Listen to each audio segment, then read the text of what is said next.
हरिः ओम्। अथ चतुर्थस्कन्धे द्वादशोऽध्यायः। मैत्रेय उवाच। ध्रुवं निवृत्तं प्रतिभूत्य वैशसा तपेदमन्यं भगवान् धनेश्वरः तत्रागतश्चारणयक्षकिन्नरैः संसूयमानोऽभ्यवदत् कृताञ्जलिं। धनदो उवाच। भोः क्षत्रियधायात् परितुष्टोऽस्मि ते अनग यस्त्वं पिता महादेशात् वैरं द्व्यस्त्यज मध्यजः न भवानवदीत्यक्षान्न यक्षा भ्रातरं तव काल एव हि भूतानां प्रभुः अभ्ययवावयोः अहं त्वमदि अपार्थादिः अज्ञानत् पुरुषस्य हि स्वाप्नीवा भदात्य धत्यानाद्यया बन्धविपर्ययो तद्गच्छ ध्रुवभद्रं ते भगवन्तं मदोक्षजं सर्वभूतात्मभावेन सर्वभूतात्मविग्रहं भजस्व भजनीयाङ्घ्रिम् अभवाय भवच्चितं युक्तं विरहितं शक्त्या गुणमय्या आत्ममा मायया वर्णीः कामं रमयन्मनोगतं मत्वस्त्वम् उत्थानपते अविशङ्कितः वरं वरार्हों भुजनावपादयोः अनन्तरं त्वां वयमङ्गशुश्रुम। मैत्रेय उवाच। स राजराजेन वराय चोदितो ध्रुवो महाभागवतो महामदी हरौ स वव्रे अचलितां स्मृतिं यया तरद्ययज्ञेन दुरध्ययं तमः तस्य प्रेतेन मनसा तां तत्त्वैडविडस्तता पश्यदो अन्तर्ददे सोऽपि स्वपुरं प्रत्यबध्यत अधाय च यज्ञेशं कृतभिर्भूरि दक्षिणैः द्रव्यक्रियादेवतानां कर्मफलप्रदं सर्वात्मन्युच्यते सर्वे तीव्रौघां भक्तिमुद्वहन् तदर्शात्मनि भूतेषु तमेवावस्थितं विभुं तमेवं शीलसम्पन्नं ब्रह्मण्यं दीनवत्सलं गोप्तारं धर्मसेतूनां मेनिरे पितरं प्रजाः शत्रुंशत्वर्ष साहस्रं शशास शिशिमण्डलं भोगैः पुण्यक्षयं कुर्वन् अभोगैः अशुभक्षयम् एवं बहुसवं कालं महात्मा अविचलेन्द्रियः त्रिवर्गौपैकं नीत्वा पुत्रायाधानृपासनं मन्यमानयितं विश्वं मायारचितमात्मनि अविद्यारचितस्वप्न गन्धर्वनगरोपमम् आत्मस्त्रयवत्य सुहृदो बलमृत्तकोशम् अन्तःपुरं परिविहार भुवश्चरम्याः भूमण्डलं जलधि मेघलमाकलय्य कालोपसृष्टमिति स प्रययुविशालां यस्यां विशुद्धकर्णः शिववार्विकाह्य भत्वासनं जितमरुन्मनसा आहृदाक्षः सोले ददार भगवत्प्रतिरूपयेदत् ध्यायं स्ततव्यवहितो विसृजत् समादो भक्तिं हरो भगवती प्रवहन्नजस्रम्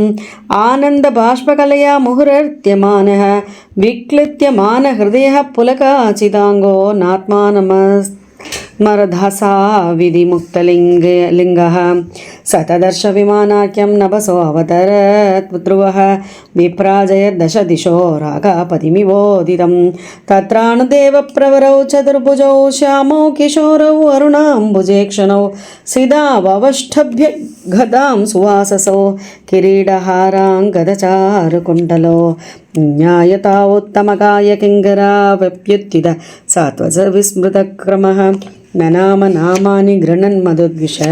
पार्षत्प्रधाना विधिसंहदाञ्जलिः तं कृष्णपादाभिनिविष्टचेतसं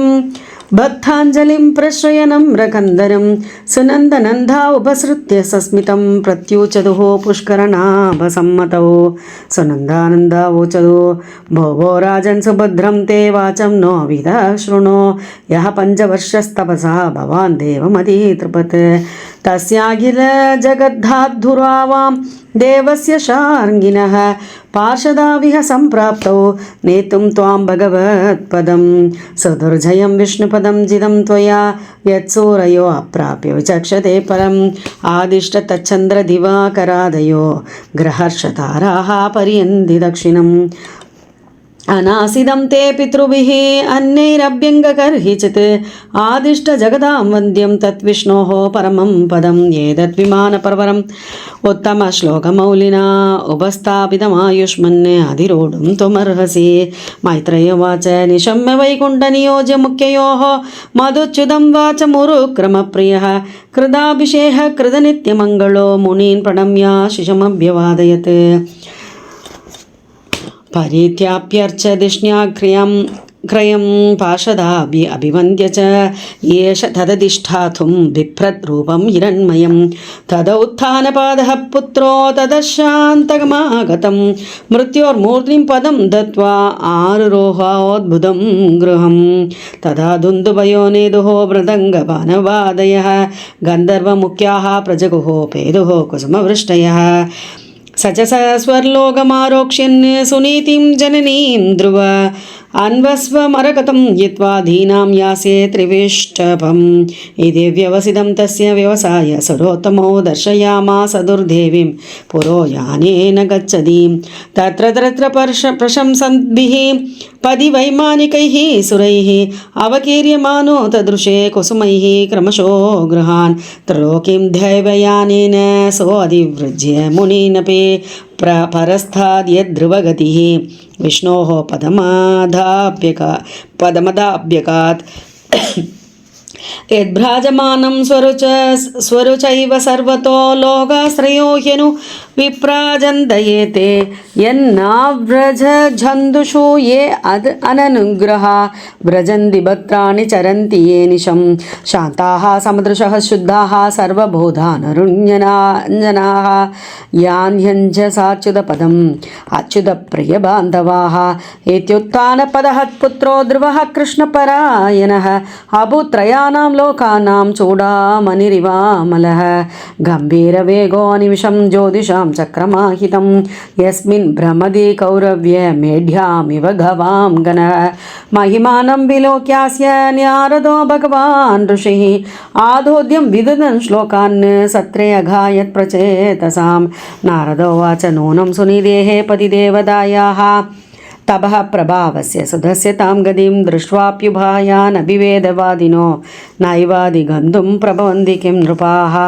यः पञ्चवर्षो गुरुदारवाक्षरैः भिन्नेन यातो हृदयेन धूयता वनं मदादेशकरोजिदं प्रभुं जिगाय तद्भक्तगुणैः पराजितं यः शत्रबन्धुभिर्भुवि तस्याधिरूढम्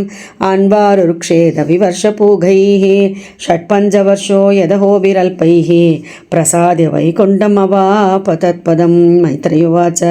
एतत्ते अभिहितं सर्वं यत्पृष्टोऽहं ह्यत्वया ध्रुवस्योद्धाम यशसः चरितं सम्मदं सदा धन्यं यशस्यमायुष्यं पुण्यं स्वस्त्ययनं महत् स्वर्ग्यं द्रव्यं सौमनस्यं प्रश्यस्यमगमर्शनं श्रुत्वैच्च श्रद्धया भीक्ष्णम् अच्युतप्रियचेष्टितं भवेद्भक्तिर्भगवती यया स्यात् क्लेशसंशयः महत्त्वमिच्छतां तीर्थं शोधुः शीलादयो गुणाः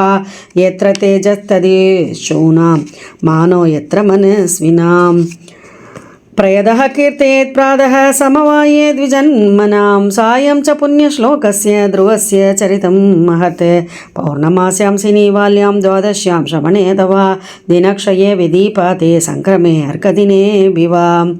श्रावे श्रद्धदानानां तीर्थपादपदाश्रयः नेच्छं सत्रात्मना आत्मानं सन्तुष्ट इति सिद्ध्यति ज्ञानमज्ञाततत्त्वाय यो दत्यात् सत्पदे अमृतं कृपालो दीननाथस्य देवास्तस्यानुगृह्णते इतं मया ते अभिहितं कुरु त्वः ध्रुवस्य विख्यातविशुद्धकर्मणः हित्वार्भगः क्रीडनकानि माधुः गृहं च विष्णुं चरणं यो जगाम